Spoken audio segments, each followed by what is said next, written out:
في لحظة معينة في حياة كل واحد فينا قابلنا فيها الشخص اللي كان عنده فرصة يغير حياته كلها بس ضيعها. مش عشان خاطر ما كانش قادر، لكن عشان خاطر كان خاف من المواجهة وخاف من الفشل وخاف من كلام الناس. وفي الحقيقة إن الخوف اللي ساكن جواك ده أخطر بكتير من العقبات اللي بتقابلها من براك. هحكي لك قصة، ولو فهمتها هتكتشف ان اكبر عائق معطل حياتك مش الناس ولا الظروف ولا الحظ. اكبر واحد معطل حياتك هو انت اللي بتمشي طول عمرك وراك ظل اسمه ماذا لو. والمصيبة ان الخوف ده كل يوم بياخد من عمرك حتة. كان في واحد اسمه يوسف، شاب عادي، لا عبقري ولا فاشل.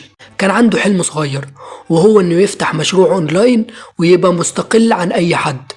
يوسف كان كل يوم يتفرج على فيديوهات للنجاح، كان يتحمس ويتحفز ويكتب أهداف ويخطط، ولما يجي يبدأ فعلا كان الخوف يمسكه من رقبته.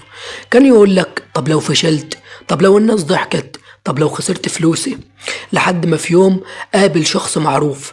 الشخص ده كان عايز يساعد يوسف في بناء مشروعه. عرض على يوسف ان هو يكون شريك صغير. ساعتها يوسف فكر، بعد كده تردد، بعد كده فكر، بعد كده قال الجملة اللي قتلت مستقبله. قال له خلينا افكر شوية. ساعتها الفرصة راحت، والشخص ده اختار واحد تاني غير يوسف، والمفاجأة ان الشخص التاني نجح، ويوسف شافه قدام عينه وهو بيكبر. اللي يوجع بقى هنا ان كان ممكن يوسف يكون هو اللي مكان الشاب ده، لكن خوفه كان اسرع منه. وهنا يوسف فهم حاجة واحدة بس، ان الخوف مش بيمنعك من الفشل، الخوف بيمنعك من النجاح. طب ليه انت بتخاف تبدأ اي حاجة؟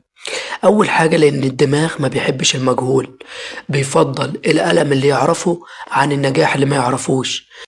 تاني حاجة الراحة أسهل من التغيير، يعني الراحة بتوهمك إنك أنت بخير، لكن في الحقيقة أنت بتموت بالبطيء من جواك. تالت حاجة خوفك بيكبر لما بتسكت عنه، في كل يوم بتأجل فيه خوفك بيكبر وانت بتصغر. طب تعمل ايه عشان تحل مشكلة الخوف دي وتبدأ اي حاجة؟ اول حاجة ابدأ بحاجات صغيرة اصغر مما تتخيل.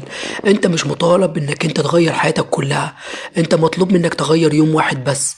تبدأ بخط صغير، تبدأ بخطوة صغيرة، اي حاجة، المهم انك انت تكملها كل يوم، وهتكتشف بعدين ان الحاجات دي بدأت تتطور واحدة واحدة. بس تاني حاجة حط نفسك في بيئة نجاح مش بيئة خوف. يعني ابعد عن الناس اللي بتقول لك خاف ما تبدأش، استنى، وخليك مع الناس اللي بتقول لك ابدأ وجرب وافشل بس اتعلم. بس تالت حاجة كلم نفسك كده بصوت عالي وقول هيحصل ايه يعني لو انا عملت الحاجة دي. هتكتشف ان الحاجة اللي انت هتعملها دي اصغر بكتير من اللي خيالك بيخوفك بيه. وفي النهاية العقبة الوحيدة اللي واقفة بينك وبين الحياة اللي نفسك تعيشها مش الناس ولا الظروف ولا الدنيا، العقبة هي الخوف اللي ساكن جواك، ولو ما كسرتوش هيفضل يكسر فيك كل يوم. فابدأ من النهاردة حتى لو انت خايف، لأن الخوف عمره ما كان علامة انك انت ضعيف.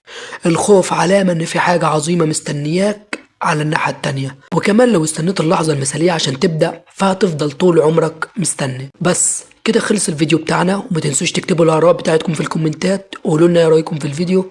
سلام.